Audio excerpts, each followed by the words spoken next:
Well, thank you all for coming to the Candidate Information Session. My name is Allison Boyd. I'm the Corporate Services Coordinator for the City of Duncan. I have with me here today Allison Habkirk, Paige McWilliam, and Lynn Ketch from 1970. Lynn is our mentor. So today we're going to go over a few things. I'd like to let you all know we are recording this, and it will be available on our website a bit later this evening or tomorrow when I can get that organized. And without further ado, hello? Yeah. Yes. There is coffee, so please help yourself, as well as fresh banana bread made this morning. And yes, by myself. So Allison, did you want to get started? I don't know if you want to hang on to it or... There we go. See how I do. I'm kind of thanks, Allison. I'm kind of a wanderer, so when I'm trapped behind a podium, it just always makes me nervous. Thanks for the opportunity to be here, and thanks for coming, and congratulations on thinking about running for office. And you're brave and courageous, and if elected, you'll do great service to your community, I'm sure. My story is I sat on 3 councils in my home community of Central Saanich, where I still live, and 2 councils I was a councillor, and my last term in office I was the mayor. And it was a great adventure, and really reflecting back on it, an amazing experience, and one that not everybody gets to have. And I did a CBC interview a little while ago, and the interviewer asked me, what was my sort of reflective thoughts about being on council? And I said, when things went well and you were able to get stuff done, it was awesome. And when things didn't go so well, it wasn't so great. So it's good and bad, but it really is the chance of a lifetime if your community decides that you can serve them in this way. And I really want to encourage you along, but I also want to give you a dose of reality about what it's like. So I'm going to talk about a whole range of things today, everything from where local government authority comes to some advice about what it's like to go grocery shopping when you're an elected official in a small town. And this will be a lot more fun if it's interactive and it's not just me talking. So I really encourage you to ask questions and just speak up or raise your hand, and let's have a bit of a conversation about some of the topics. And I think one of the things, and I've done lots of council orientations and worked with UBCM on their orientations for about 5 election cycles. And I know that when you're first elected, and from my own experience too, I should say,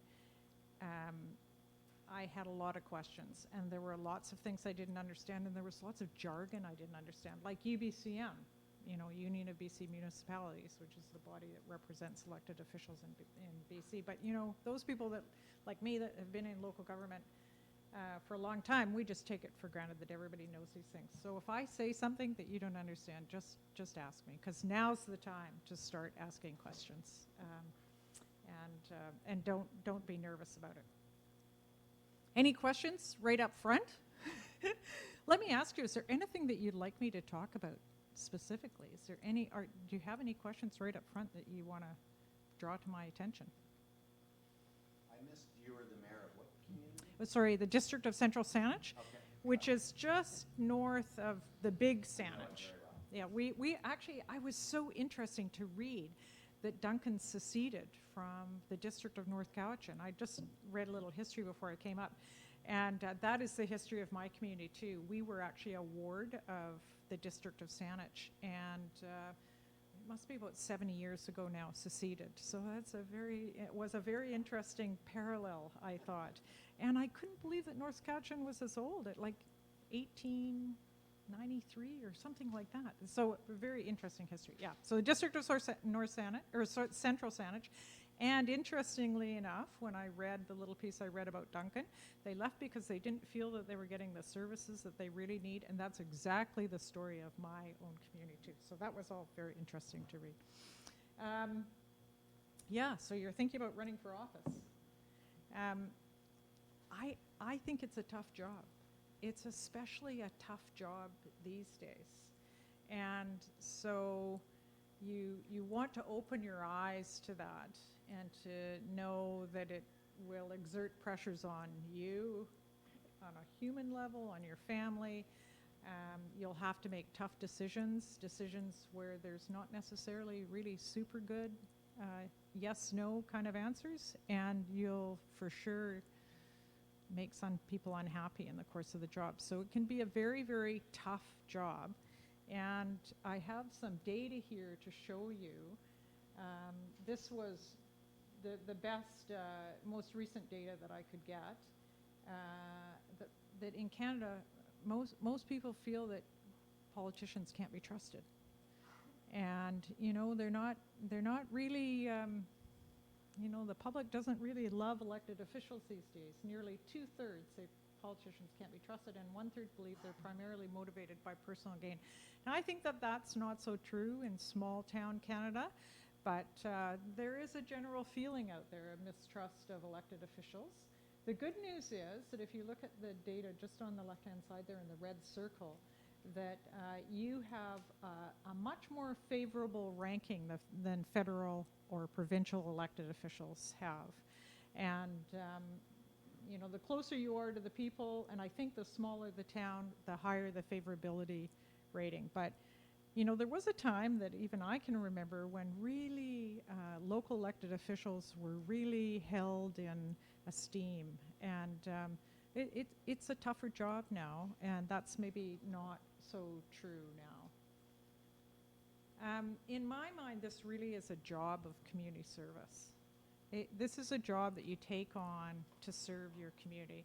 There's not a lot of money in it. There are not a lot of accolades in it these days. And it's a job of service. It's in many ways, even though you get some compensation for it, this is an opportunity for people to give to their community and to really bring your skills and knowledge and your relationships to the table and help to make good decisions for the future of the community.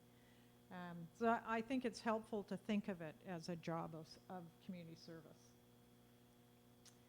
I suspect you have a whole bunch of questions in your mind. These are the ones that I thought of in advance of preparing this, and so this is really what I'm going to talk about today. You know, why would you take this job on anyways? What do municipalities do? What do regional districts do? Where does local government get its authority from? What's responsible conduct? This is a big topic in the local government world these days. What does it take to be a successful member of council? What do council members do and what does staff do? Who makes council decisions? Me or we? How do you actually get stuff done once you get elected? How much time does the job take? What's the difference between a resolution and a bylaw? What does in camera mean, and how do I stay out of trouble as elected official? I should also say that my partner in crime here today, Allison, she's also going to talk about some of these things, and then also some of the specifics about Duncan, and some of the specifics about the election and the election mechanics. So she's your go-to person for all of the election information, so we'll cover that as well. So I'm going to blab on for a while, and then Allison's going to take over. The other Allison's going to take over. Yeah, time to square, Allison Square. So I'd really like to encourage you to ask yourself, like, why are you thinking of running for council? What's motivating you? What's prompting you to want to do this? You know, and it might be one of these things that you want to contribute to your community, you want to give back. You think being an elected official is an honorable role. I really believed this when I ran for office the first time. I thought, you know, it's so essential to the way our society works. We live in a democratic society, a democratic governance system, and we need good people to be elected officials, because we can't run our governments without them, right? And so we need good people to take those roles. And it's really interesting because we don't think anything of flying the flag for Ukraine and defending democratic government in foreign countries, but we don't maybe think enough about defending our own democratic system and how critical it is to our way of life. So good people running for elected office is just a super important honorable role in my view. You might want to be a role model. You might be a role model for your children. That was one of the things that motivated me. I had young children when I first ran, and I really wanted them to see their mother, play a part in their community and to actually demonstrate that you have to give to your community. So that was an important piece for me. Yeah, you know that healthy democratic government needs committed, honest, and informed elected officials, or you might want to lead change in your community. So there are lots of good reasons for running for office. There are also some reasons that are maybe not so good, and if these are the kinds of things that are motivating you, then you might be disappointed when you actually get elected. If you're really mad at the incumbents, probably not a really great motivator. You need something more. You might have that, but you might think that you should think about some other reasons you might want to run. If you have just one individual project, you want to complete a road project or a park or rec center, that's a good reason to run, but it's not enough because you're going to spend, it's a long 4 years. You're going to have to spend a lot of time doing other things and thinking about other decisions. You need the money. This is not a way to get rich, let me assure you. If you think government can be run just like a business, you might want to think again. Like if we ran fire departments like a business, they're money losers. We would close them down, right? So it's government is much more complicated than business, and you can apply some of the principles from the business community, but ultimately they are a public service, and you can't really run them like a business. You think the councillor's job is easy, or you think the mayor's job is easy? It's not. Fraught with hard work and stress usually. If you think being an elected official will help your business, probably not so much. I tell you, it absolutely crushed my planning consulting business while I was an elected official. Or if you want to help your sponsors, if you're doing this to help your business partners or your friends, there's all kinds of rules in British Columbia that constrain you from doing that. So those are some of the reasons that maybe are not so good to be running for elected office in BC. So where does local government get its authority from? So in Canada, all of our authority comes from the Constitution Act, and it divides up responsibilities between the federal government and the provincial government. And the responsibility for local government is given to the provincial government in Section 92. And then, so you'll hear people talk about local governments in BC being creatures of the province. It's because they actually have the authority, and they essentially delegate that authority to the local government system in BC. And that's more or less how it works across the country. So that's where the real authority comes from. It comes from the Constitution Act and flows through to British Columbia. And then in BC, we have two principal pieces of legislation that govern local government in BC. Now, you know what? There are 100 other acts that are relevant, but these are the two big ones, the Community Charter and the Local Government Act. And the reason we have two, this is my theory about this, is during the Gordon Campbell era of provincial government, they went through a period of reform of the legislation, went from the Local Government Act to the Community Charter. They took everything except for land use planning, elections, and regional districts, more or less, and redrafted it into the Community Charter and left those other things to be phase 2 of the reform. And I think everyone was completely exhausted at the end of it. So we have the Community Charter, and then we have everything that didn't get attended to. Now they've revised it and reformed the Local Government Act several times since. So it's not like it got left behind. But we have these two acts, which is a bit unusual in Canada, but it's just that they've been split in two. But those are the two principal pieces of legislation that give authority and guidance to local governments in BC. Local government act, land use planning, regional districts and elections. And the local municipal authority comes from the community charter. So if you're elected, you'll spend a lot of time learning about what you can do, what these pieces of legislation allow you to do as municipal elected officials. So the legislation tells you what your spheres of activity can be, and basically municipalities do two things. They deliver services to within their boundaries, for the most part within their boundaries, and they provide a governance mechanism for people to voice their points of view and say what they want in their community. And then the Local Government Act says this about regional districts. Regional districts also provide services to their member jurisdictions, and they enable services to be delivered in partnership. And this is one of the big motivations for the creation of regional districts. Is it actually provided this administrative mechanism where communities could come together and partner for services. So I'm assuming that some of the services, Duncan's kind of a special case, isn't it? So I don't want to put my foot into it, but in my community, let me talk about that. We share recreation services through the regional district, 3 municipalities, Sydney, North Saanich, and Central Saanich, and in partnership, using the regional district as an administrative system, deliver the recreation services. Regional districts also provide local governance for the electoral areas. So all the areas in your region that are not in the District of North Cowichan or Duncan are electoral areas. I think that's right. Is that right? And so each of the electoral areas have an elected official, one and an alternate, that sits on the regional board. So that's their local governance.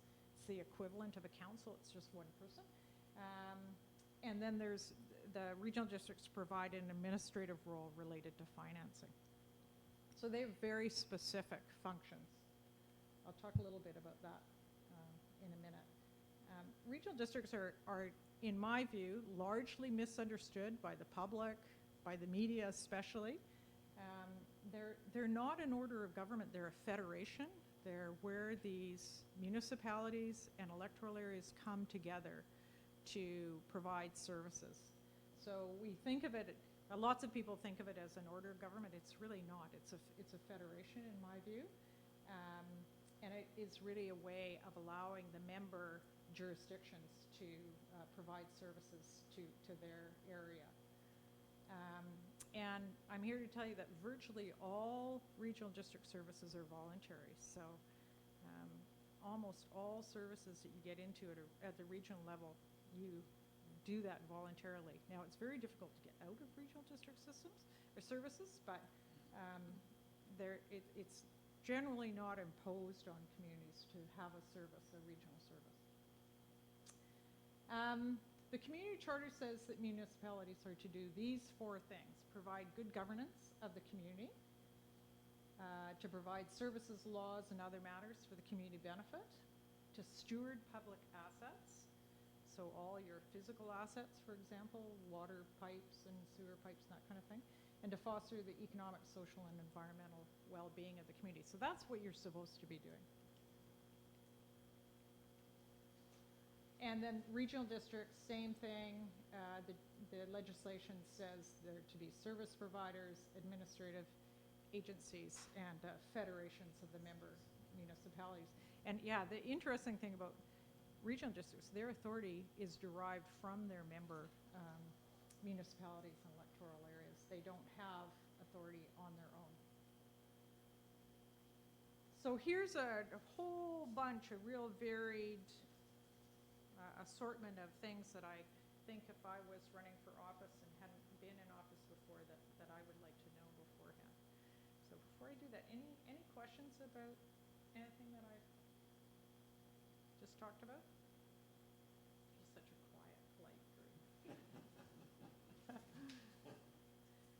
First of all, when you get elected, you're going to have to swear an oath. And there's a new oath, a new default oath. And, you know, I encourage you to take that oath very seriously. Like, really, you're making a promise to your community.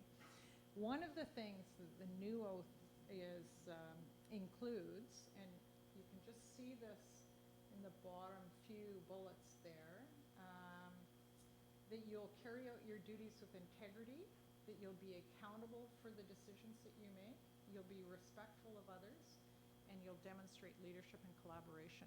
And you're going to see those words a lot because they represent what in BC is now called the foundational principles of responsible conduct.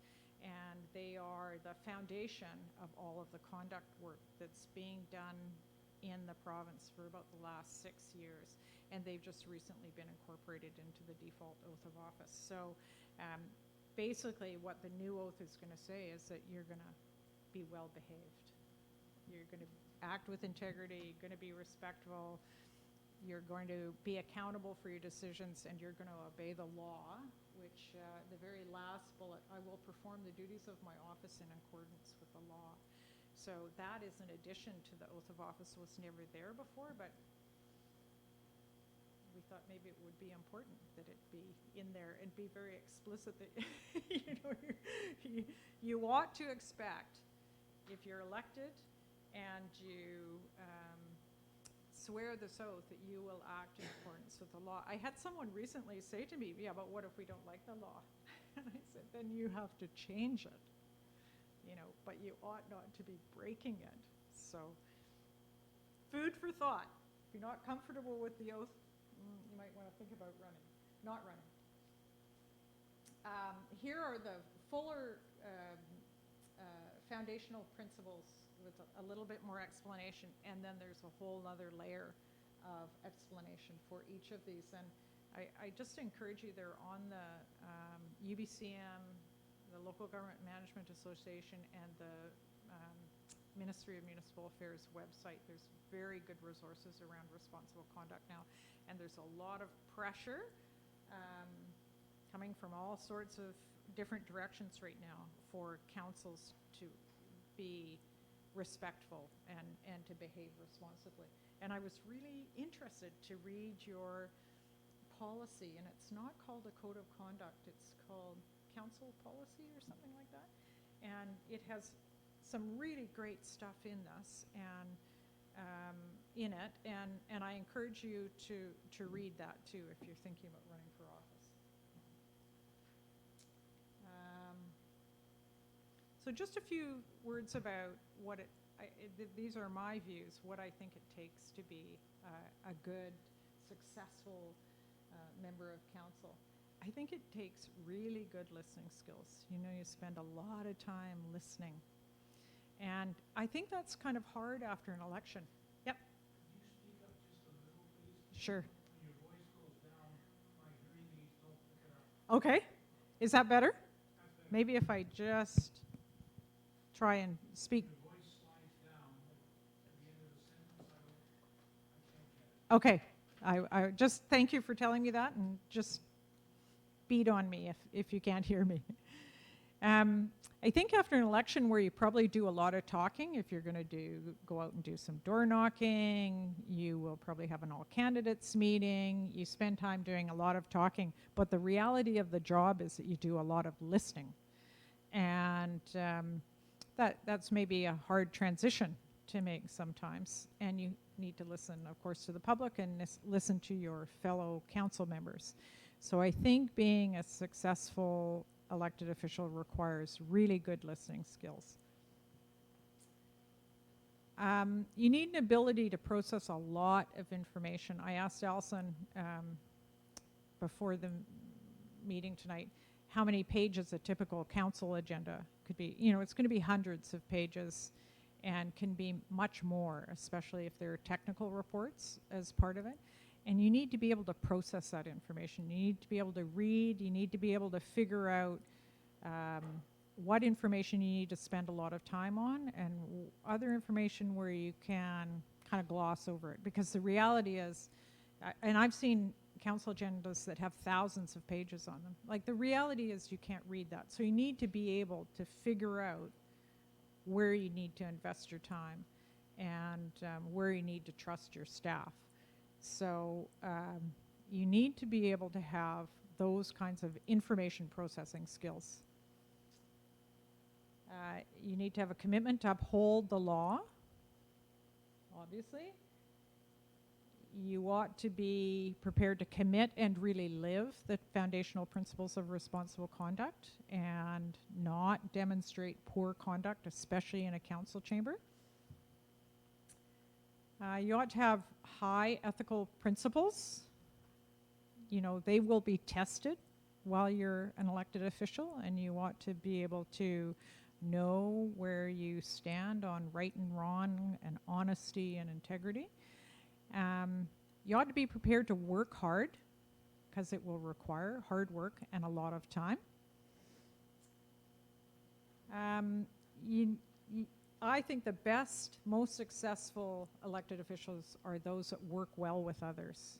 And again, you know, this is a hard ask, because you have to run a campaign where you're running for yourself as an individual. And then you're going to find yourself very quickly in this group of people that has to make group decisions. So obviously you need to be able to stand on your own 2 feet and convince people that you're the best person for the job. But at the end of the day, you're working in a group of people. So you need to be able to work well with others. And in order to do that, you ought to have some good negotiating skills, because a lot of what elected officials do in municipalities these days is a compromise. You know, you're a diverse community, you represent a whole bunch of different groups of people, there's a lot of diversity in your community, and there'll be lots of different opinions. And you need to be able to find the best middle ground usually. And so having those negotiating skills can be really, really helpful. I think this is especially true for the mayor. So I thought I'd just talk a little bit about what governance is, because the community charter says your job is to provide good government. So like, what does that really mean? Like, what do we mean when we say you're supposed to provide governance? So I think governance includes 4 big buckets of things.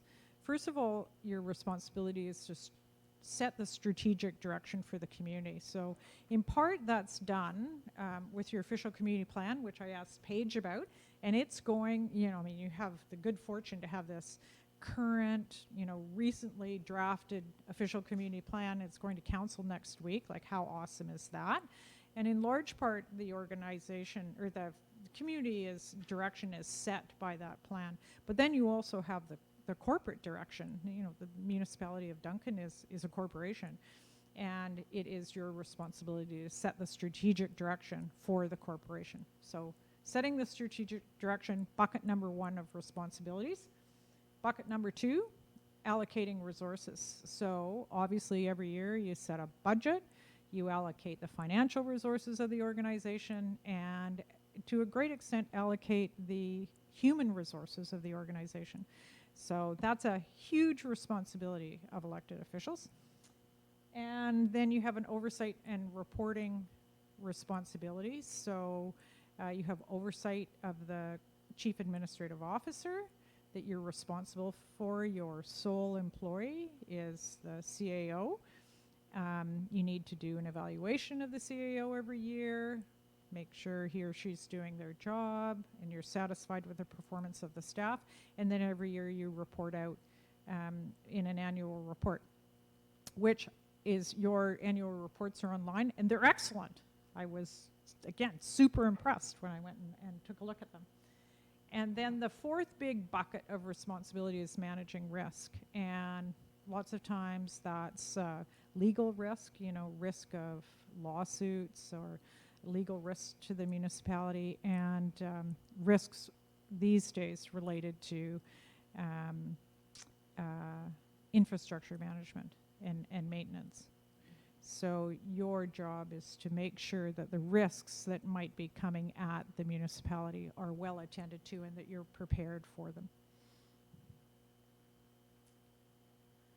And then I just wanted to suggest, just talk a little bit about what good governance is, and because this is thrown around, this term is thrown around a lot. So what are the characteristics of good governance? I won't spend a lot of time on this, but this is sort of kind of internationally accepted characteristics. Transparency, so that the public can see what you're doing, they understand your decisions, they get to see you making them. That you're accountable, that the public has an opportunity to turf you out if they don't like the decisions you're making, that you follow the law, that you're responsive. So when the community is asking you to do something, that you're responsive in some way, that your governance is inclusive and equitable, that you provide equity for all of your citizens, that it's consensus oriented, that you seek consensus in your decisions. And I would say, just my observation is, more and more we see councils heading in this direction, trying hard to really broker consensus. It's not possible often, but seeking agreement to the greatest extent possible. And that you're effective and efficient, so that you use the resources wisely and that there's efficiency in the organization. So those are the characteristics of good governance, and that's the goal, right? As an elected official for the city of Duncan, that's what you're hoping to achieve. I like to think about your role as stewards of a municipality. And stewarding something really means you're caring for something. You're holding this organization in your hands. And I think that the public, puts their trust in you to steward the organization. And I really believe it is this sort of trust relationship, and that you ought to think about that in your time as an elected official. The public hopes that you will care for this organization, and there have been stewards before you, and I can tell you there'll be stewards after you. And your job is to look after this organization while you're an elected official. So what exactly is it that you're stewarding? So again, in the annual report at the very end are the financial statements for the municipality. I think last ones are 2021. I think that's what this is from. Yeah, 2021. And Paige or Alison, if I've got this wrong, because I'm not an accountant. I'm a planner by training. But this is what I take away from this. The total expenses in 2021 were something in the range of $8.3 million.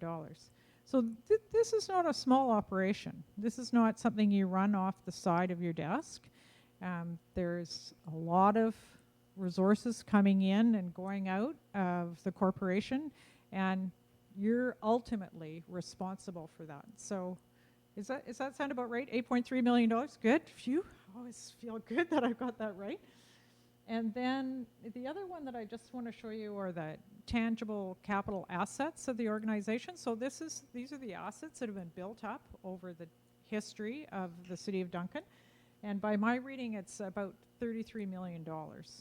So, again, the public have invested a lot of money in what's under the ground and above the ground and in the parks and sidewalks and roads and sewers and all that kind of stuff.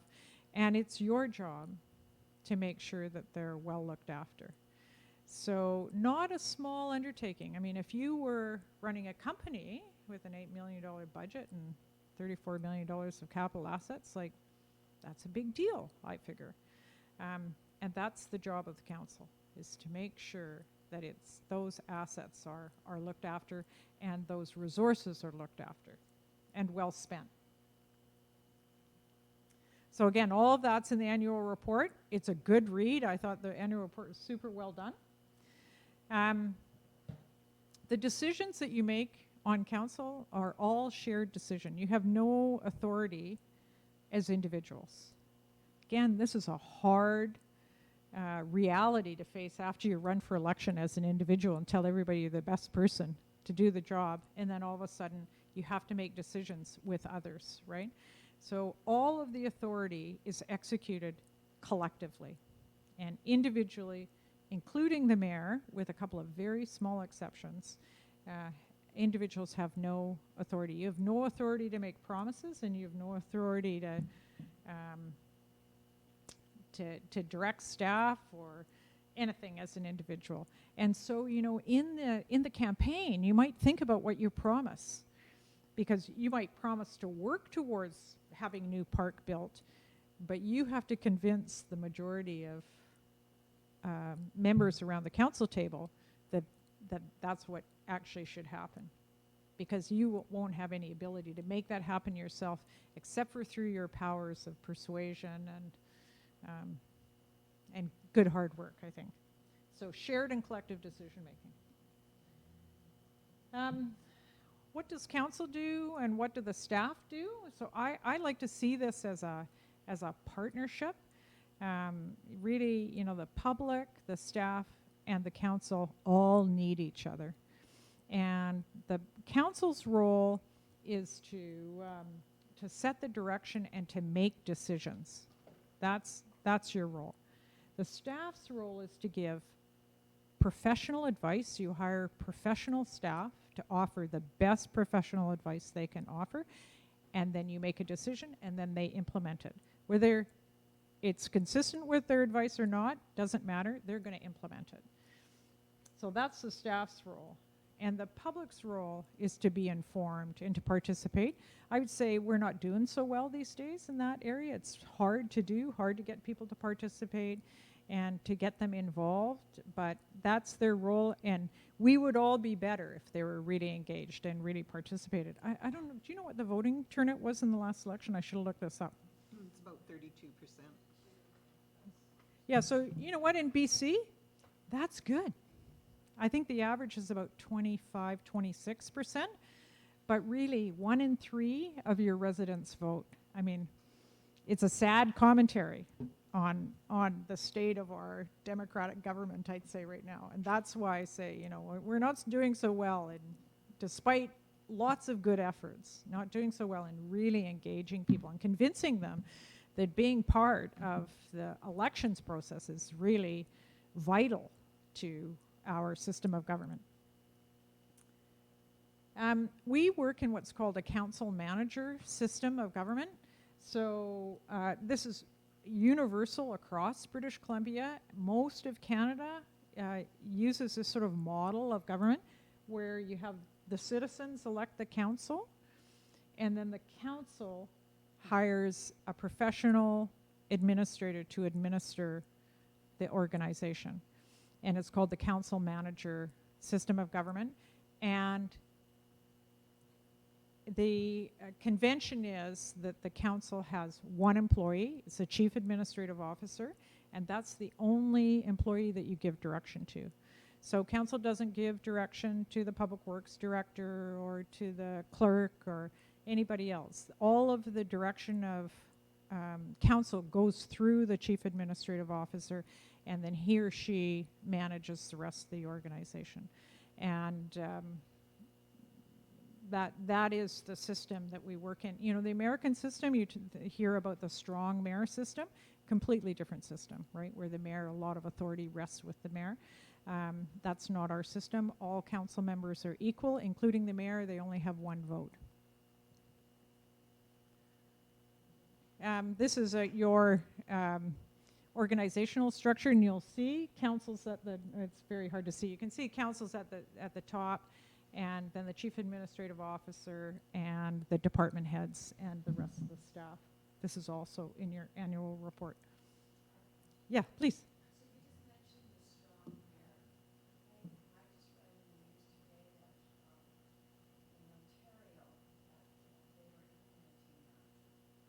I didn't read that myself, but I've heard whispers of that, but I don't know if they have.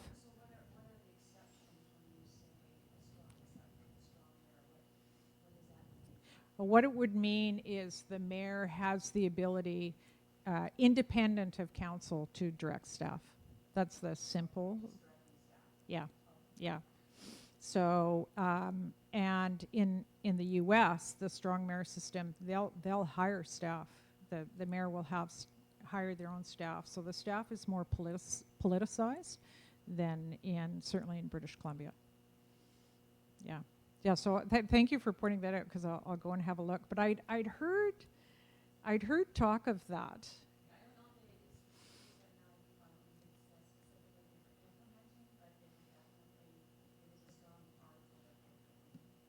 Interesting. Interesting. That would be a real shift in the Canadian local government landscape if we were to shift to that. I mean, there has been experimentation over the last 100 years or so with some different systems,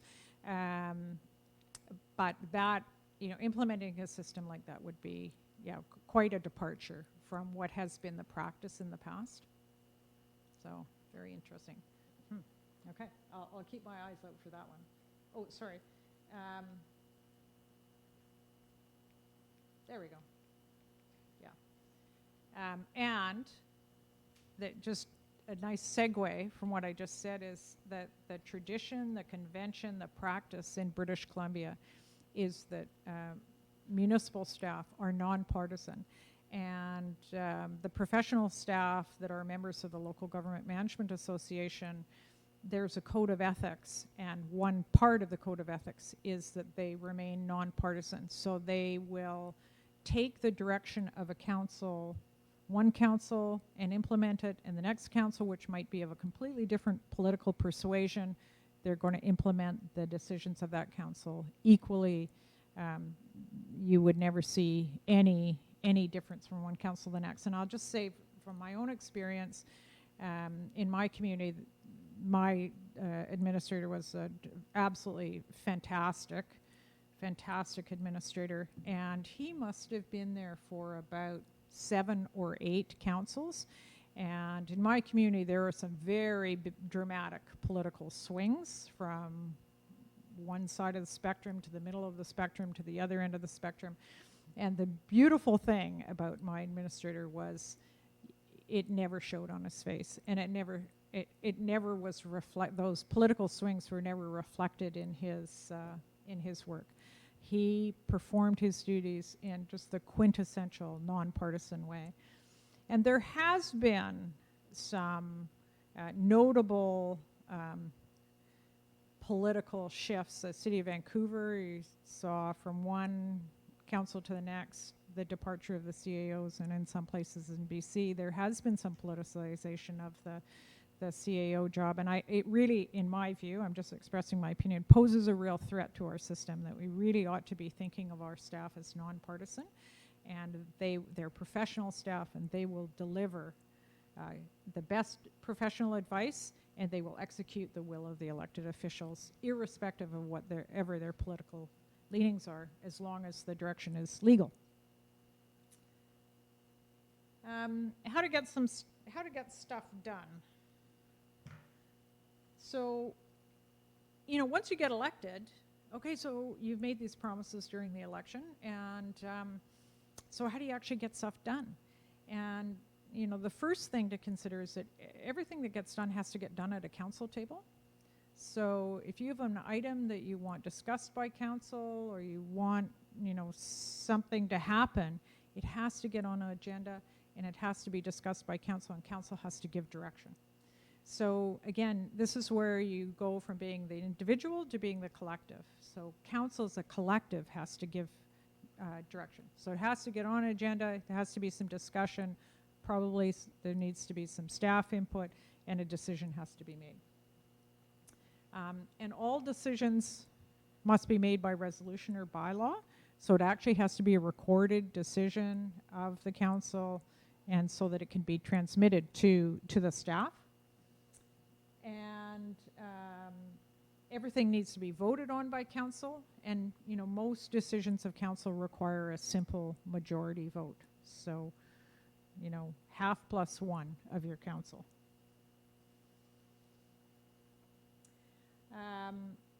So how do you actually make decisions? Council can only make decisions by resolution or bylaw. If the legislation says, so the community charter in the case of a municipality says it must be made by bylaw, then you have to pass a bylaw. If it doesn't say it has to be a bylaw, then you can make a simple resolution. So what's the difference? So resolution is just a simple motion of council. I move that we set our meeting times for 5 o'clock on Tuesday. No, because that has to be a bylaw, doesn't it? Give me a simple resolution. We're going to write a letter to UBCM and tell them they should advocate for this or that. Simple resolution. Somebody makes a motion, somebody seconds it, you have discussion, you vote on it, passes, you have a majority of vote, and it's a resolution of council. That's a resolution. Bylaws generally involve multiple steps. So usually a public process. So if you're passing, like you're going to pass your official community plan bylaw, which is required to be a bylaw by the legislation, then it needs to go through a public process, and it needs to go through multiple readings that generally have to take place on more than one occasion. So it's just a more complicated process. There's more accountability in it. It's more visible to the public, and the public generally have an opportunity to speak about it. So you'll see that things like official community plans are required to be bylaws because you can just see how important they are. It's a sort of super decision of council, and just requires more thought and more public process around it. So that's the difference between a resolution and a bylaw. And your staff are here to tell you what requires a bylaw and what requires a resolution. That's, keeping all that straight. These guys they know this stuff really well. And they'll keep it on the straight and narrow.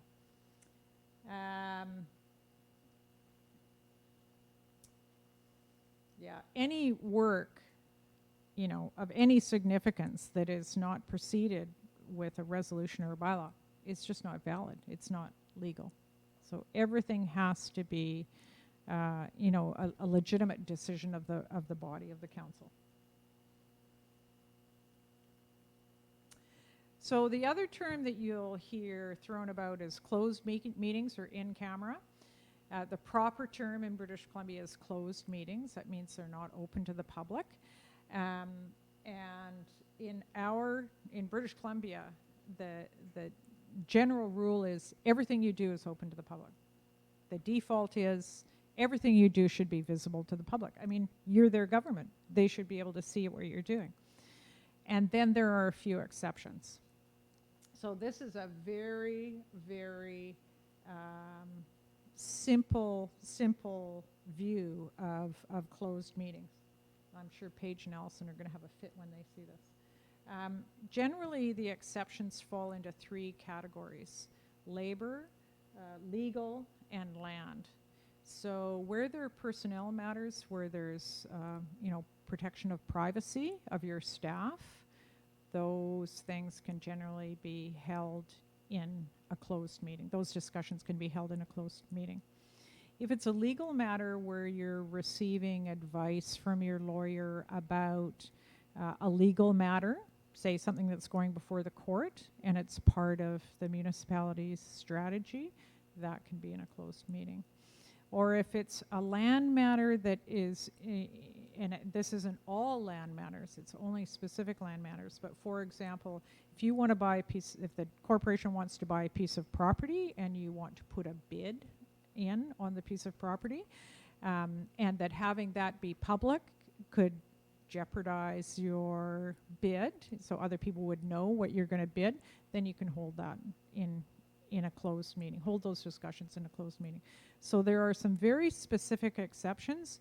Otherwise, all your business should be done in the view of the public. Again, that's our system. Accountable, transparent, that's what you want to be. So again, your staff are there to give you guidance around this, But the temptation is to hold discussions in closed meetings because they're kind of uncomfortable. Yeah, not an exception to the rule. So you have to get used to that, right? You have to get used to speaking your mind in public and having people hear what you think.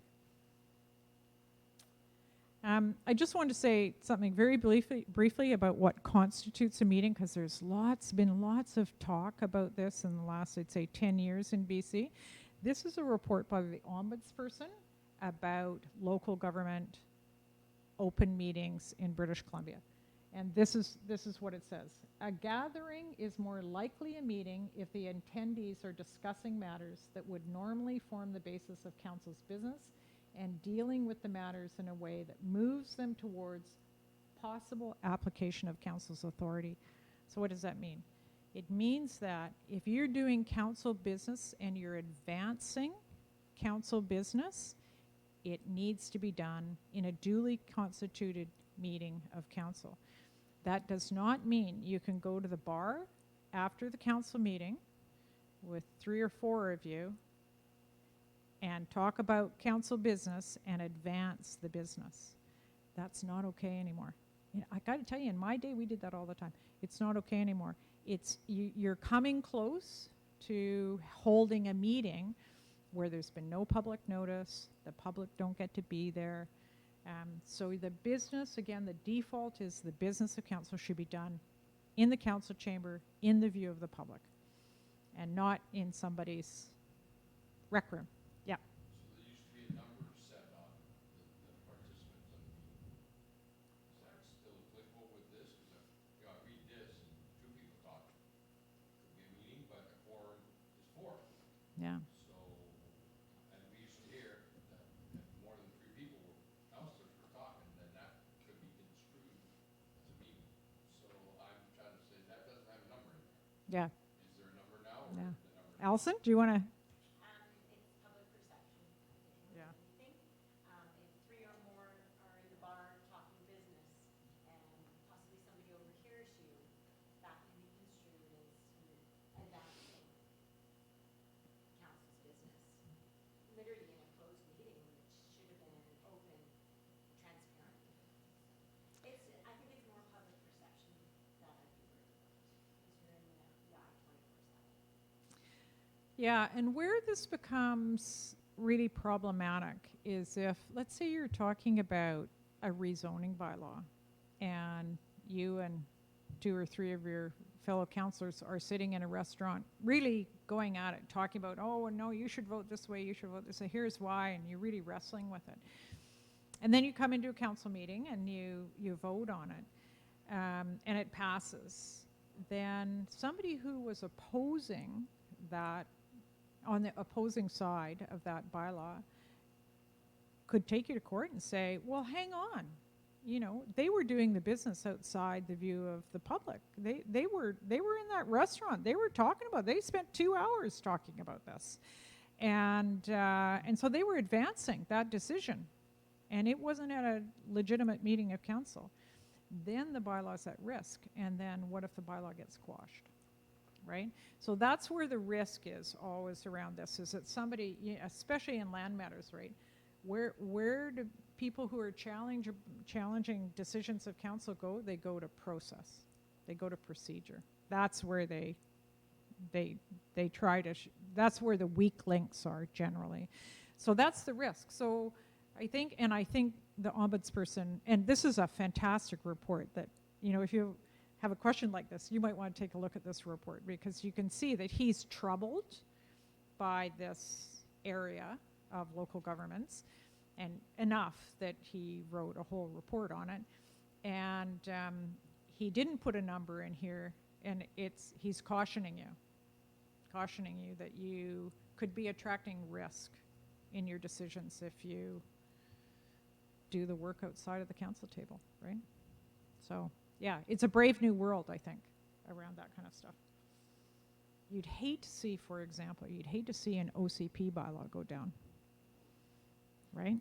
On something like this. Say, especially if it was, a quorum of council meeting at somebody's house to predetermine what the decision on your OCP is going to be. And then somebody finds out and takes you to court over it. I mean, that would be just crushing. It'd be terrible, right? So you just want to be really careful and think about it. Think about it from the point of view of risk. What risk are you attracting? Conflict of interest. So there's, good legislation in British Columbia around conflict of interest now. You have good staff. Sometimes you'll require legal advice. But you want to make sure that you're always acting in the best interests of the community and not in your own interests. That's maybe all I'll say about that. But there's good legislation, lots of good advice for you, and you might want to think about that before you run for office. Just in really simple terms, if you feel the determination about conflict of interest is yours as an individual, council doesn't get to make that decision, you get to make that decision. And if you believe you have a conflict of interest, then you need to absent yourself from the discussions. And you can't participate in that discussion at all and need to be completely out of it until it's completed, and then you can come back to the council discussions. And the penalties are severe. This is one of the very few reasons that you can be disqualified from office in British Columbia is a conflict of interest. So in my time in North Saanich, there was a councillor that got himself involved in a property transaction, and a group of electors took him to court. He was found to be in conflict, and he was removed from office. So severe penalty. So it's something you want to be very, very aware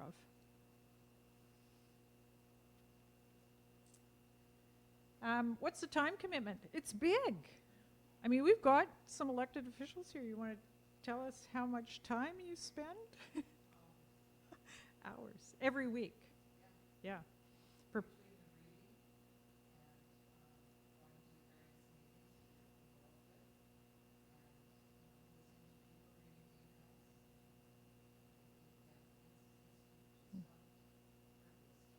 Yeah. Yeah.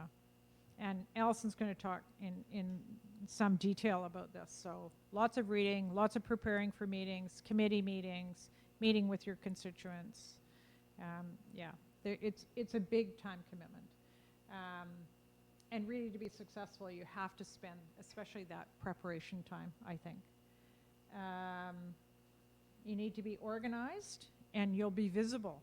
It's a whole new reality when you go grocery shopping.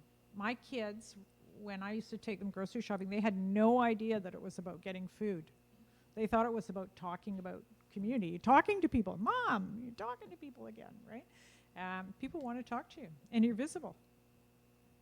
So you walk in a room and they go, oh. Or you walk in a restaurant and they go, oh, that's Councillor so-and-so, or that's the mayor. It's kind of a creepy feeling at first. Yeah. So I just want to say a couple of things about collaboration. Like we talk about collaboration. So what does collaboration mean, and how do you actually do it? Because again, you're going to be in this group decision-making process.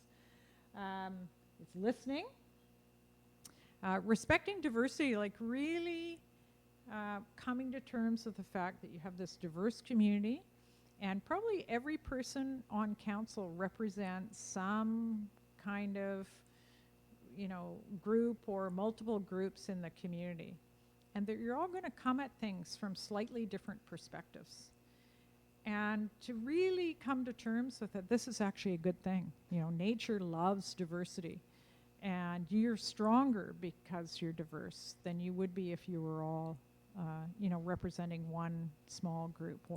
We just represent the business community. Well, but there's all kinds of different communities within the city of Duncan. So really appreciating and respecting and embracing diversity.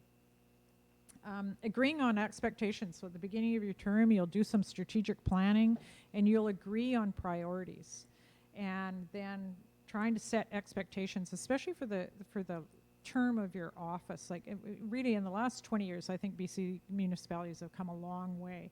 And went through your strategic plan before I came up, and it's well laid out. It's very thoughtful, and you've laid out your plan for the term of office and beyond.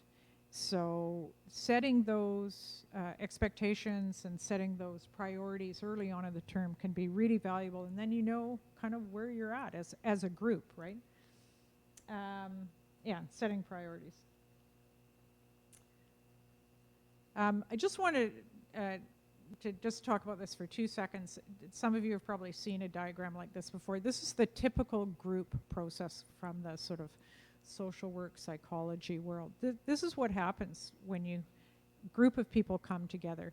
And it doesn't matter if there's just, like if you only have one member of your council changes, it really changes the group dynamic. I mean, that's my experience. So you come together and you form as a group. Here you are, you've gone from being individual candidates to being elected. You're now this group on council.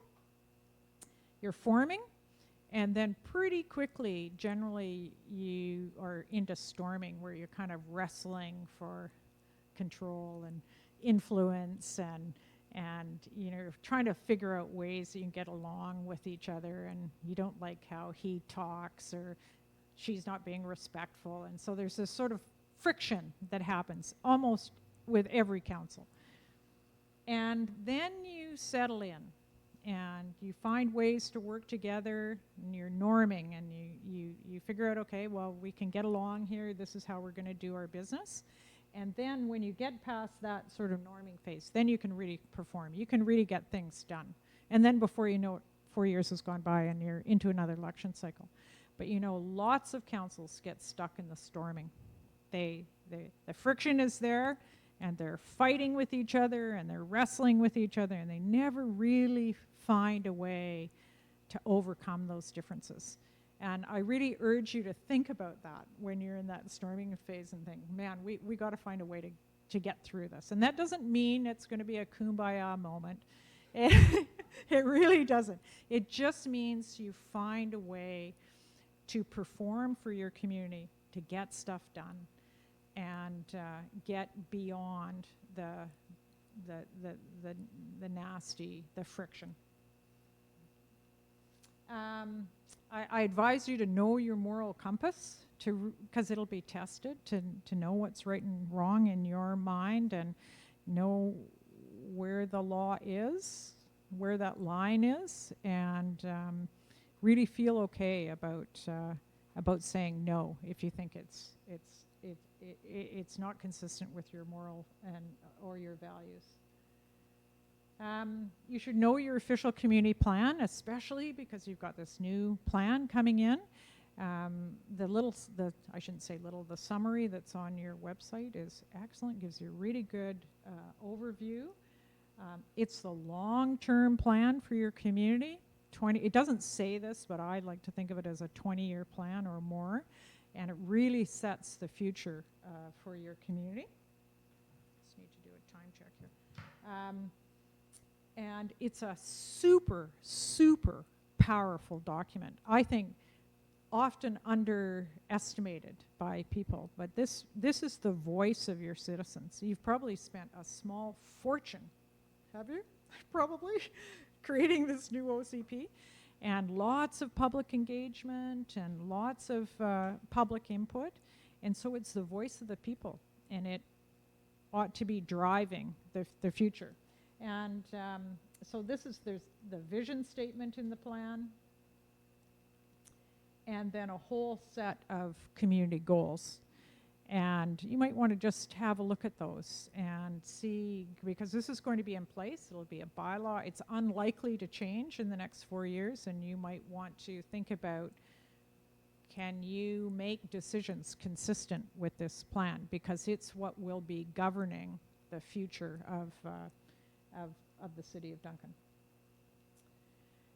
I just want to use these two examples because I'm a planner by training, so it's, I have a bias for sure, but I just love this, that communities are now communicating to the public that the official community plan is driving the future of the community. So this is Squamish. They're the first communities I saw that did this. So you see the official community plan at the top there? It drives the council's strategic plan, which drives the organizational action plan. Think of the work plan for the staff, driving the annual budget and the financial planning, and then driving, your reporting out in the annual report at the end of each year.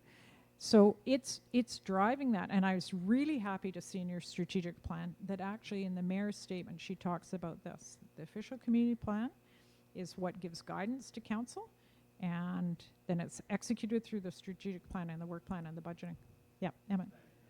I also just wanted to mention that UCP is obviously the most important part of the plans, but there are also infrastructure Yes. that will be important to know. Because if you go to council and think about a project that won't do, you should know it's in the transportation. Yep. Yep. Yep. And I noticed that in the current strategic plan that's online at the end, it has a list of significant plans. So it includes those kinds of things, infrastructure plans, parks plans, all the significant plans that are generally, linked to the official community plan, right? Or ought to be, yeah. And then just one other example, a slightly different graphic, but this is Nanaimo's recent, their big OCP, which they've just adopted. So called Nanaimo City Plan, and again you see that it drives the council's strategic plan and the action plans, monitoring and supporting plans. So I as a planner, I'm very happy to see that this is the direction, because it will really help, I think, communities plan for the long term and anticipate the needs of the community going forward, and then link in these financial and resource plans and things like, infrastructure plans are like minimum 20 years, right? I mean, you build a pipe in the ground, it's there for 50 to 100 years, right? You really need to be thinking about the long term. So I think British Columbia municipalities have gotten much better at this over the last, well, certainly in my time in local government. You might want to prepare yourself for getting elected by understanding a little bit about, how local government works, which is today is part of that, by attending council meetings. So the great thing is now you can do it in the privacy of your home. You don't have to sit in the chamber, but by just watching the business of council, getting a feel for what they do, preparing financially, because the campaign can be expensive, and you need to think about that, and to build a presence in the community. Building networks and relationships and volunteering, all of that is a super important part of kind of preparing yourself for being elected, so that you already have that, those relationships and that experience in place before you get elected. Just a couple of pieces of advice. Really understand what the elected official's role is, what the staff's role is. They're two very different, as we've talked about. Two different roles, and know what your role is and stay in your lane. Don't get into the staff lane, and don't let the staff get into the elected official lane. Uphold the foundational principles of responsible conduct. Ensure that you have quality orientation, and these days, I think municipalities are really good at preparing elected officials for office and spending a lot of time on learning. I'll talk about this a little bit more, but I think you can expect, if you're elected, that you will invest a lot of time early on in getting to understand the job and understanding the detail of the corporation of the City of Duncan. Be honest. Ask lots of questions. Really get over that anxiety about asking questions, because it'll be better if you ask them than if you just try to fake it. Support the strategic planning process. This isn't just a kind of a random thing that you do. It's really critical, especially at the beginning of your term, laying out those priorities, and then your staff are going to go at finding ways to implement.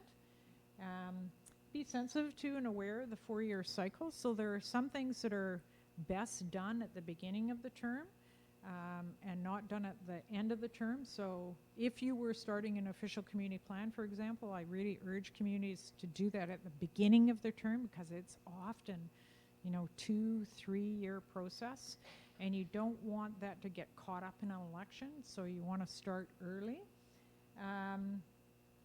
Remember that you work in a world of compromise, really, elected officials. It's all about compromise and finding ways to get a majority to agree around a path forward, respecting diversity and respecting the democratic process that majority rules. I mean, that's our system. And sometimes you're not going to be on the winning end of the decision, and you need to find a way to suck it up.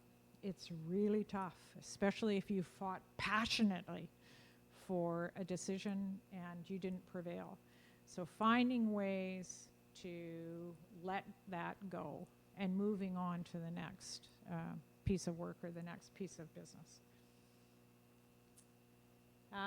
This is, in my view, very much a learning job. You've started learning already.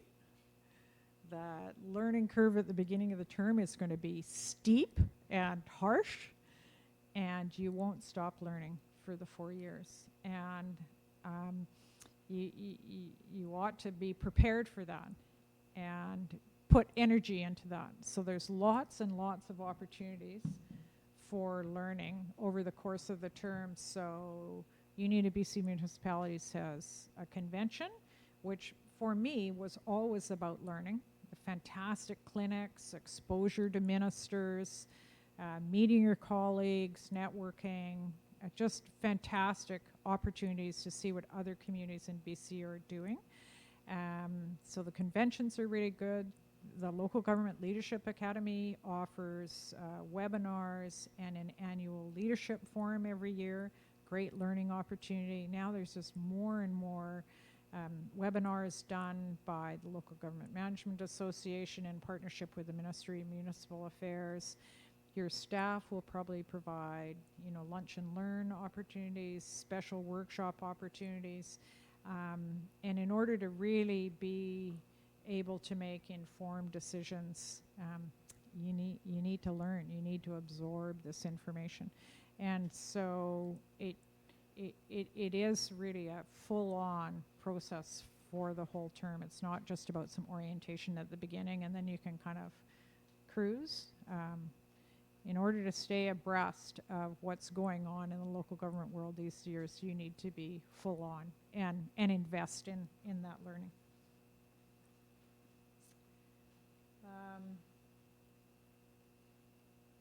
Yeah, I'll pass it over to the other Elson. Actually, maybe I should just ask any questions at this point? Anything that? Yeah. Thank you very much for your presentation. I have a question and something you alluded to in your presentation, and that's regarding transparency. You also made the comment, public's role is to participate, and you made reference just only in referring to it as a resolution or bylaw, meeting times.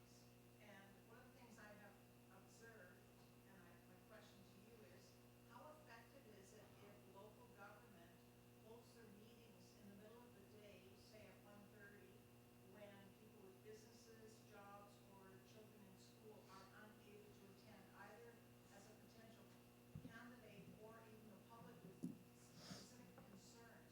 Have you identified or addressed that lately? And I ask that for a specific reason because I checked our local area and learned surprisingly that the CBRD, which includes the city of Duncan, I could be wrong, but they now meet apparently in the daytime at 1:30 instead of the time I believe it used to be 5:30.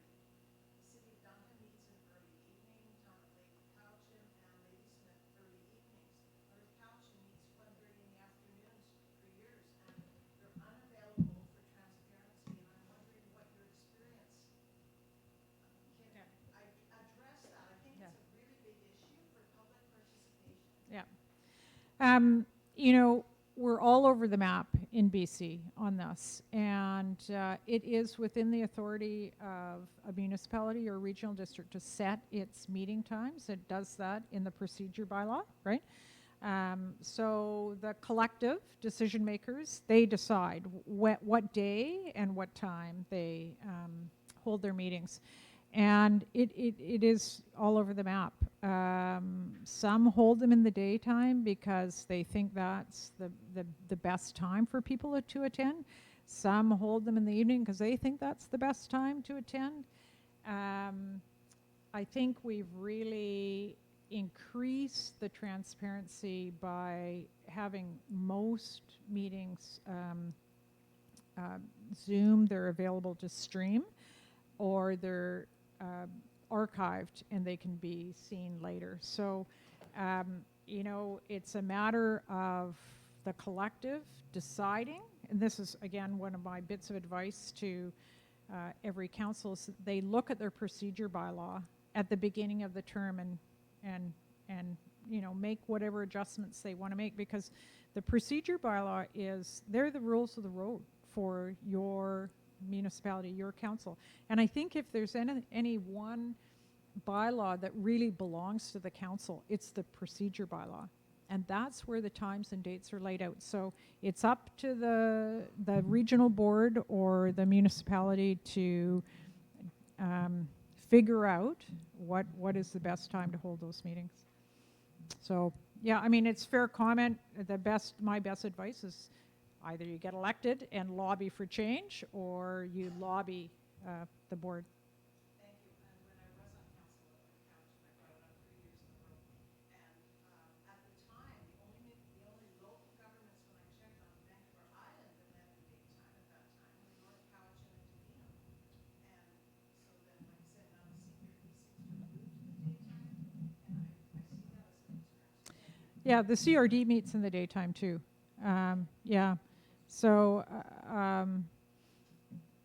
but, and you know, again, we're just all over the map, and it's a very idiosyncratic, and I think it's very much depends on the individual municipality, just what they think is going to be best. I mean, there's also, and I'll just say this, there's also the cost factor too of having staff at the meeting and figuring out when the best, most efficient way to have the staff at the meeting, having, in the case of a regional district, having consultants come. So I'm sure all of that is factored in. The other thing that it used to be in BC that it was very consistently Monday night was council night, and much less so now. They're throughout the week. So, yep. Thank you, Joyce. When I ran in the 90s up in North Carolton, that was one of the things I had on literature, my platform, was to move to evening meetings. Unfortunately, council of the day, they didn't feel that was something they should deal with, and I guess they still don't. So in North Carolton, I guess they'll build something that actually makes that a promise to change in an election, I guess. Yeah. Maybe they keep going, but it does eliminate working people. Daytime stuff. Yeah, we when I was first on council, not immediately when I was first elected, but in the first council I sat on, we moved the meetings earlier, to start earlier. I think maybe they started at 6 o'clock. We'd have in-camera meetings first, or closed meetings first, and then we'd have the regular meeting, because we just felt that they went so late that we didn't feel we were effective decision makers. And I'll tell you, when I was mayor, it required a majority vote to go past 9 o'clock and a unanimous vote to go past 10 o'clock. And right in one of my very first meetings, I said to council that we would never go past 10 o'clock, that I would never vote for it, because I thought we were making crappy decisions at that time. So it's really up to the you know, the individual municipality to figure that out. I have a quick question on the comment that was made about staffing and staffing. Aren't they mostly salaried staff that attend council meetings? Not necessarily? Okay, thank you. Yeah, not necessarily. And again, if you had consultants, right, you have that to think about too. Anything else before you? Another question if somebody else doesn't first. I would like to ask what your viewpoint is on extended absence of a counselor. How is it treated by the municipal charter? If someone's away for 4 months in a term, or 6 months consecutive, I think that that's completely at the discretion of the council, right? They can grant a leave of absence, right? Yeah. It's not a municipal charter guideline, Not that I'm aware of. because what it creates is the potential for a split vote. Go ahead. I was just gonna, there is a prohibition here, it's gonna say 3 consecutive meetings. That's what I thought. I thought it was a split vote. No, but they can grant a leave of absence. Yeah. So Yeah. someone can miss 6 months in a row Yeah. and still be paid and not be there, and that's okay. Or you know, again, and just in my own experience, we granted a leave of absence without pay, so that was an option too. So, but again, this is why you want to elect good elected officials, because these are tough. They are tough decisions to make, especially if somebody is ill, or a family member is ill. Yeah, and you're right. It generally results in an even number of votes, and if you have a divided council, it can be really challenging. It can make a difference in the outcomes. You just don't want to get there. You know, any council that is split like that, you know, is in trouble for sure. If the absence of one council member makes a significant difference, you know, you've really got some challenges. So. The 6 months were online meetings, so anyway. Yeah. Sorry. So, Yep. yeah, that was my question, wondering that with Zoom, that you could attend Yeah. through Zoom if you Yep. happen to be away for a period of time, or you have commitments Yeah. away, and then you can attend and vote through Zoom. Yeah, well, again, that's one, you know, one of the few really great outcomes of COVID, right? Because although there was some, you know, experimenting with remote meetings, now it's probably universal across the province that you can attend a meeting remotely. So it makes it much, much easier. I mean, you could be in Palm Springs, or you could be in a hospital bed and still participate. So, Well, yeah. And the other, like Tom had addressed, was the idea of working people or people collecting a paycheck versus self-employed. So if you look at the history of Alec, I mean, we used to have people working shifts in all the mills. Yeah, So you had attendance from all different levels of yeah, population, right? And that's Yeah. changed dramatically Yeah. now, where we're into this retail 9 to 5. And so independent contractors or business people could be, in essence, unfairly representing the issues of the community. Yep. where People collecting a paycheck, working for that person might not have yeah, access to those meetings. Right? yeah, So that transparency is yeah. not necessarily as transparent as we might think, right? Yeah, there's also the case has been made that for working parents, with parents with young children, that evening meetings are difficult to attend. It's actually easier for them to attend a daytime meeting. So again, I think every community has to look at its population and who they want to attract to office, and who they do attract to office, and then do their best to accommodate the needs of the people around the table and the greater community. All right, over to you. Sure, why not? Thank you, Allison. So I'm going to speak about a little City of Duncan overview, current and upcoming challenges, positive attributes, trends impacting government, our time commitment, a little bit more detail in that, your remuneration, your election key dates, and your candidate information. So, some of you may know, City of Duncan is one of the smallest cities in Canada. We are 2.07 kilometers. We are 0.8 square miles, not very big. McDonald's, the hockey stick, Cowichan High School, not in Duncan. And so I correct a lot of people on this.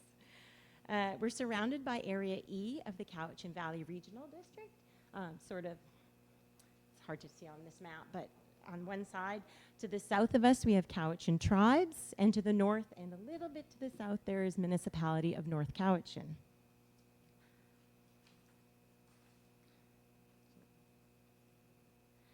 So the City of Duncan provides a number of services to the residents, but we also include water and fire services outside of our jurisdiction and the boundaries. We provide to Eagle Heights as well as Cowichan tribes, and that is a fee-for-service contract as well. So recreational services are actually through North Cowichan and the Cowichan Valley Regional District, and the province provides healthcare and the school districts. So we have some current and upcoming challenges. So all municipalities face challenges, and some of the cities are, we have an aging infrastructure, and we've been working on infrastructure currently, and we're paying by putting aside reserves, so not to be a tax burden. We have traffic and parking, development pressures. We have policing. Now that the census is out and we've made it over 5,000, the city has planned for this. However, increased policing costs now, and we're still negotiating that. We have societal issues like homelessness and drug crime and drug use. We have limited staff resources because we are small, and we have a limited tax base. We have 4 resources to fund our services. We have property taxes, grants from other local levels of government, so we apply for grants to hopefully get that project done here or there, as well as we have special user fees and partnerships. Talk about all the bad, right? We've got some good too. So because we're small in size, this allows for our creative juices to run and create partnerships. So an example of that, most recently, is our cob oven in Centennial Park. So we've put a bit of funding towards that. We actually partnered with the Friendship Center, gave us $5,000 of their grant monies to improve it and secure it. And then we partnershiped with Cowichan Green Community, and now they manage it, and they're going to promote it, and they're going to actually staff an employee to run it and promote it and, you know, keep that going. We also have a Sharps agreement. We have another agreement that another organization goes around and picks up our Sharps. If there's a call from a resident, then they can call this phone number, and they will come out, this team, and pick up the Sharps within the area. We have a high level of customer service. This is one reason we apparently separated. Inside and outside staff. Pretty proud of both levels of staff, outside and in. Our survey results, so every 3rd year we're on now, we do a citizen survey. An external company phones approximately 500 residents and does a survey with them. And the vast majority of residents have felt that staff are friendly, knowledgeable, and they treat customers fairly. We also, in the past 10 years, have received the a financial award from the Government Finance Officers Association. And we provide, as a rare thing that municipalities do, we pick up organics as well as glass collection. We have our annual events, of course, just wrapped up the 39 Days of July, a music festival, which is wonderful, brings lots of people from around the world coming in. And we also have other annual Legion events that we help out with. We have one of the biggest attractions probably in the world of our totem collection. So world renowned on that. And our parks, we have the cob oven, like I said earlier.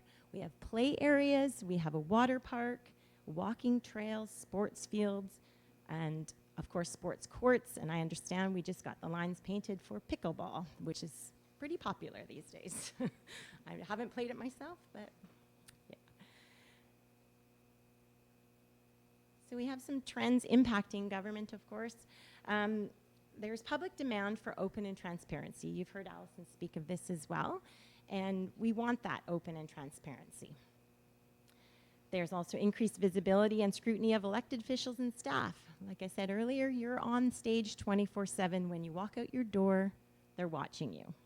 And staff as well. A lot of people know where I work. They know they can pull me aside in the grocery store and say, hey, what's going on? There's expectations of service increased. The more increased services, we want this, we need that. And then the pressures of responsiveness. Everybody wants it done yesterday. So with all that, I thought I'd share that the city does communicate and receive feedback a number of ways. We have our website that is up to date, informative. We do Facebook posts. We have a print newsletter because a lot of our population do not have computers. So actually receiving that newsletter, it gives them a connection to the city. We have press releases that go out to all the newscasts there. And we have a level called PlaySpeak. PlaySpeak is a platform to target just our residents to receive feedback on for projects. So somebody from North Cowichan cannot come into the PlaySpeak portal and comment on our projects. So we're getting valuable, our residents' information on that project that they want to hear, we want to hear about. We can receive feedback written on a napkin, a newspaper, however you want to write it to us, we will accept it. We have on our website an issue reporting system. This is a form you can fill out. It's submitted online. It comes to the duncan@duncan.ca website, email, sorry, and it gets distributed to the correct staff person that can respond to that. We have email, of course. You can drop into the City Hall at during our open hours, and a phone call. We always welcome phone calls to receive if you're questioning anything. We also have other trends impacting government. So other levels of government are asking the local government to manage a bit more of their area. And this includes road maintenance and replacement, homelessness, mental health, housing, transit. This is all coming down on local government. And of course, there's public resistance to tax increases. Does anybody want their taxes increased? It's a very fine balance to have the budget and to do more. So it's pretty challenging.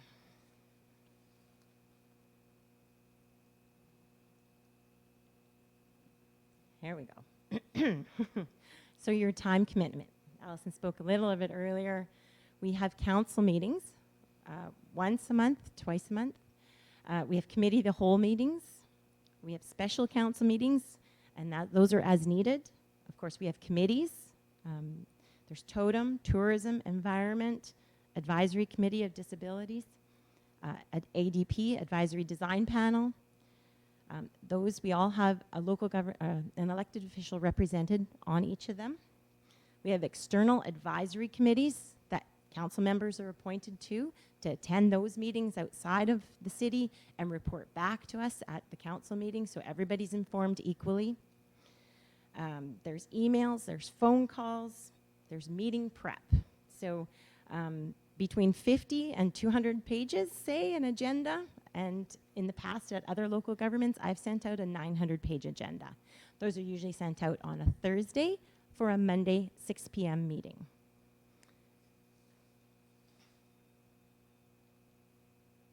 Money. So the mayor receives $33,718 per year. And this goes up annually with the annual CPI increase, the Victoria level. Council pay is taxable income. And then on top of that, councillors are $17,236. So the acting mayor, so councillors are assigned to be an acting mayor for the months of, say, example, January to April. And in those months, the acting mayor is paid an additional $230. The duties of acting mayor, you attend, you're the chair of the committee of the whole, you attend other mayor events, you sign documents, you attend Legion events, and anything else that are in, like the mayor is at one meeting and you'll be at the other. So when you take into account all the time spent preparing and everything else, you're less than $5 an hour. How about that wage?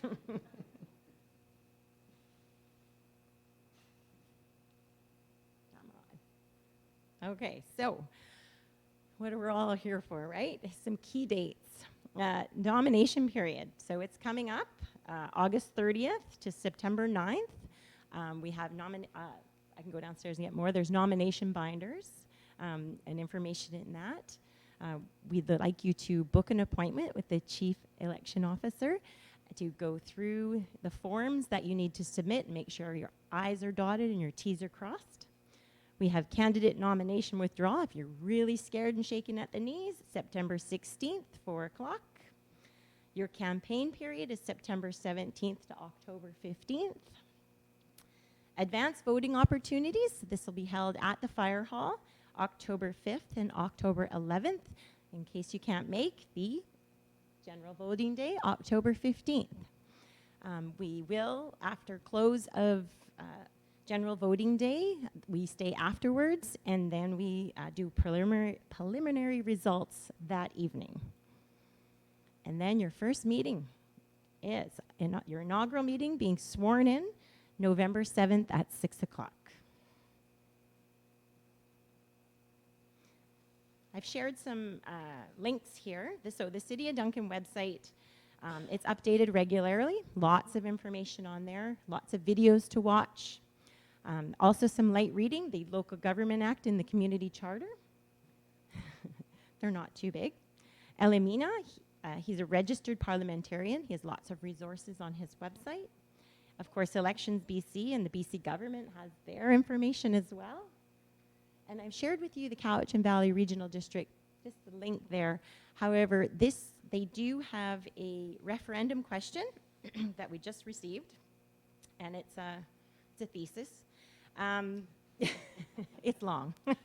And this will be on the ballot as well, and you may want to inform yourself of that. I understand CVRD will be creating a web page with all the information on it. It's regarding regional recreation funding services, establishment bylaw 2022. No, they missed the number in that too. So anyways, it's a long, I've made copies of it over here. It's a long question. You can see, I won't read it all out. But it's a yes or no answer for all everyone in the regional district. So also on the table over here, there is a code of conduct. There's an article I'd share with you. I read it yesterday. I thought it was a good read. And again, the referendum question. And of course, we have Paige, myself, Allison, Lynn, to answer any questions you may have. This is good. Oh. Why don't you summarize the article? The article here is actually, I have it right here. I don't know if anybody knows the former on-air journalist Steve Darling. He ran for the election of Port Coquitlam in 2018. So it's a really short article actually, and he just kind of gives an overview of what it was like when he first came on board. It's how he didn't know what he thought he knew, but he stresses it's a lot of reading. So you're welcome to take one with you and have a little light read about it. And he also has a really good list of resources Yeah. there as well. Yeah, on the other side here, and they're on there. Counselor, nope. Yes.